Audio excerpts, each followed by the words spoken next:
સંદેશ ન્યૂઝમાં આપનું સ્વાગત છે।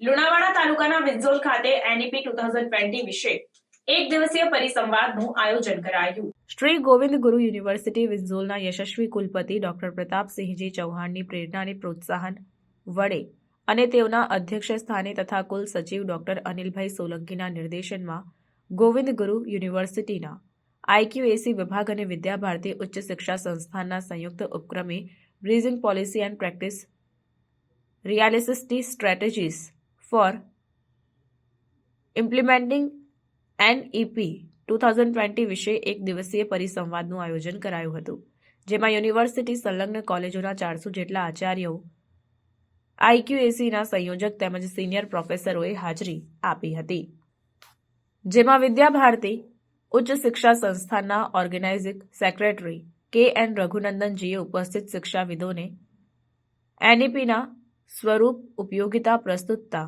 અને અમલીકરણ અંગે વિશેષ સમજ પૂરી પાડી હતી।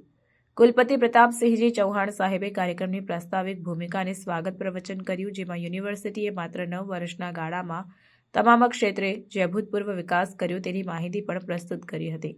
મુખ્ય વક્તા કે.એન. રઘુનંદનજીએ યુનિવર્સિટીના અપ્રતિમ વિકાસ અને તેમાં કુલપતિ ડોક્ટર પ્રતાપસિંહજી ચૌહાણ સાહેબે ભજવેલી અહમ ભૂમિકા અંગે પ્રસન્નતા અને પ્રશંસા વ્યક્ત કરી।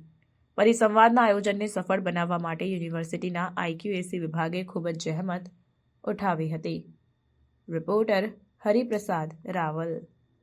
પ્રાર્થના સંદેશ ન્યૂઝની તમામ લેટેસ્ટ અપડેટ્સ માટે ચેનલને હમણાં જ લાઇક, શેર અને સબસ્ક્રાઇબ કરો।